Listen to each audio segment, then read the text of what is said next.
Hi.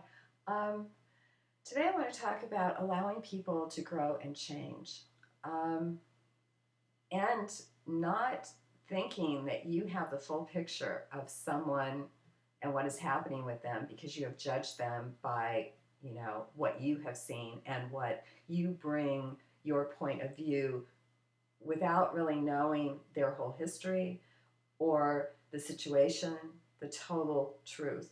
Okay? So when you judge, you misjudge. I have been judged many times, and people have really, really misjudged me and misjudged my intentions and who I am. But I believe that um, I have I have allowed myself to know that I have changed in many ways and learned, and that they are not, they don't have the clear picture, and if they think that they do, they don't. And in that way, I also say to myself, don't judge anybody, because I don't have a clear picture. I can only see it from my limited point of view of what looks like it might be, something, but I don't have the backstory. I don't have the full story. So best not to even judge. Okay. Everyone, I'm sure, can relate to when they have been judged and they didn't do anything, and so we know that there's this injustice in the world. Okay, but we're going to turn the other cheek. We're not going to retaliate. We're not going to do anything like that. We're going to keep going, right? um, but so to keep going, you have to allow people to change. These poor kids who get themselves into trouble in society, and a lot of times with laws that are there to manipulate and to support the prison industrial complex.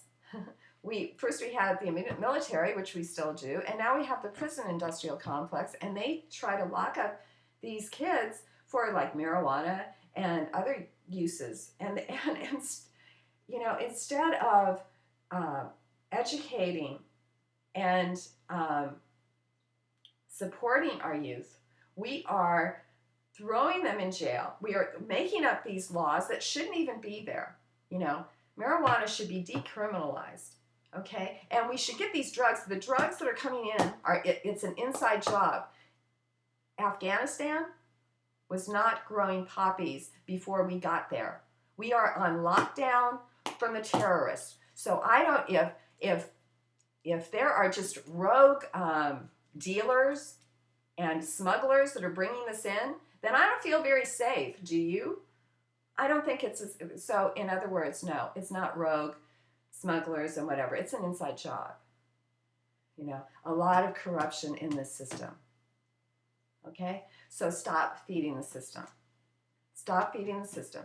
But back to allowing people to grow and change. Allow these kids, when they come out, if they've been they need crack or methamphetamines, these are horrible drugs, heroin. We have to allow people to grow and change. We have to see the best in them so that they don't just get out of prison and go right back into whatever they were doing. So that they don't just go and stick a needle in their arm and then they die because they take an overdose of something. Do you know how many children are dying right now of heroin? Anyway, allow people to grow and change. Don't hold them in the same patterns. That is insecurity on your part, that somebody can't grow and be better. No, always try to see the best in someone, But if they're not kind to you, if they are not good to you, you go on. Wish them well and go on. Wish them wisdom and go on. Okay? But you continue. If you know that you are doing the best that you can, allow other people to learn from their mistakes and grow and be the best that they can. Don't try to keep them down. Let's all really stick together, and I believe that we can make this a lot better world to live in. Go out, make it a great day, and remember, love is the answer now.